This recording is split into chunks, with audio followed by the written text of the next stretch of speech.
ଏଇଟା ଯଦି ତମ ମନର କଥା ମୋ କଥା ବି ଶୁଣି ରଖ। ଭଲ ପାଉଥିଲି ତମକୁ, ମନ ଦେଇଥିଲି ତମକୁ, ଅଭାବିତ କେବଳ ତମକୁ। क्या हुआ संभव?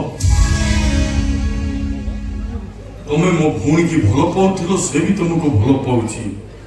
बाहावा पई दी जण कथा देइथिलो। ठीक अछि, ए बाघर हबो, निश्चय हबो। कटाई के सुन आर कोन सुनी? सुन के बाहादुरटा पिला खा नुए एते तरबर निष्पत्ति नहीं गले जीवन सब अंक भूल हो जीवो। आलो ताछड़ा एबे तो मो बाहादुर प्रश्न ही उठुनी। ଗୋଟେ ମାର ମରିବା ବଞ୍ଚିବାର ପ୍ରଶ୍ନ ଉଠୁଛି। ମରଣ ମରେ ଛିଡ଼େଇବା ଗୋଟେ ଶାଶୁ ପ୍ରତି ବହୁର କର୍ତ୍ତବ୍ୟର ପ୍ରଶ୍ନ ଉଠୁଛି। ବାପା ମୋ କଥା ଟିକେ ଶୁଣ, ମୋ ସମୟକୁ ଭଲ ପାଏ, ମୁଁ ତ ତାକୁ ବାହାବାକୁ ମନା କରୁନି, କିନ୍ତୁ ସେ ସମୟ ଆସିଲେ ନିଶ୍ଚୟ ହବ। ଶ୍ରାବଣୀ ତମେ ବୁଝୁନ କାହିଁକି? ସେ ସମୟ ଆସିଲା ବେଳକୁ ମୋ ବୋଉଟା ଏ ସଂସାରରେ ନଥିବ। ସାରା ଜୀବନ ମୋ ପୁଅ କନ୍ୟାଟା ମୋରି ଭିତରେ ଘୁମୁରି ଘୁମୁରି କାନ୍ଦିବ। ତାପରେ ମୋ ହାତ ଯୋଡୁଛି, ମୋ ବୋଉର ଶେଷ ଇଚ୍ଛା ପାଇଁ ତମେ ରାଜି ହେଇଯାଅ ତମେ।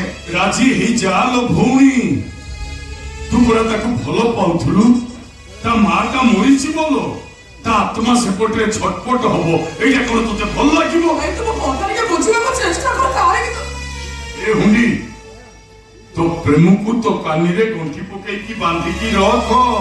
ସୁଦେଶ ବାପା, ମୁଁ ତାଙ୍କ ପରିବାର ବିଷୟରେ ଏଇଥିପାଇଁ ତାକୁ ପଚାରୁନି, ମୋ ଭଉଣୀ ଉପରେ ମୋର ଯଥେଷ୍ଟ ଭରସା ଅଛି, କାହିଁକି ନା ସେ ତମରି ସଂସ୍କାରରେ ବଡ ହେଇଛି। ନା ଭାଇ ନା, ତୁ ମତେ ଜମା ବି ବାଧ୍ୟ କରନି। ଲୋ ହୁଣ୍ଡି ଶୁଣ, ତମମାନେ ମତେ କଲେଜରୁ ବାହାର କରି ମୋ କ୍ୟାରିୟରକୁ ନଷ୍ଟ କରିଦେଇଛନ୍ତି, ମୋ ଆଶା ତ ସ୍ୱପ୍ନକୁ ଭାଙ୍ଗି ଦେଇଛନ୍ତି। ସେମାନଙ୍କର ପ୍ରତିଶୋଧ ନ ନେବା ପର୍ଯ୍ୟନ୍ତ ମୁଁ ଏଠୁ କୁଆଡ଼େ ବି ଯିବିନି। ଏଇ ଯୋଉ ସମ୍ଭବ, ଏଇ ଯୋଉ ତମେ ଶ୍ରାବଣୀ, ମୁଁ ଫେରି ଚାଲି ମୋ ବୋଉକୁ ମୁଁ କି ଉତ୍ତର ଦେବି? ସେ ଯଦି ତମ କଥା ପଚାରିବ, କଣ କହିବି ମୋ ବୋଉକୁ ମୁଁ ବୁଝେଇବି? ହଁ, ଏ କହିବି ମୋ ବୋଉକୁ ମୁଁ ବୁଝେଇଦେବି। ଏ ଦୁନିଆଟା ବଡ ସ୍ୱାର୍ଥପର ଲୋ ବୋଉ। ଏଠି ସମୟ ବଦଳିଲେ ମଣିଷର ରଙ୍ଗ ବଦଳିଯାଏ। କିଏ ବଡ କିଏ ନିଜର, ସେ କଥା କେବଳ ସେ ସମୟ ହିଁ ଚିହ୍ନେଇ ଦେଇଥାଏ। ସେ ସମୟ ହିଁ ଚିହ୍ନେଇ ଦେଇଥାଏ। ତମେ ଠିକ କହିଛ ସମ୍ଭବ।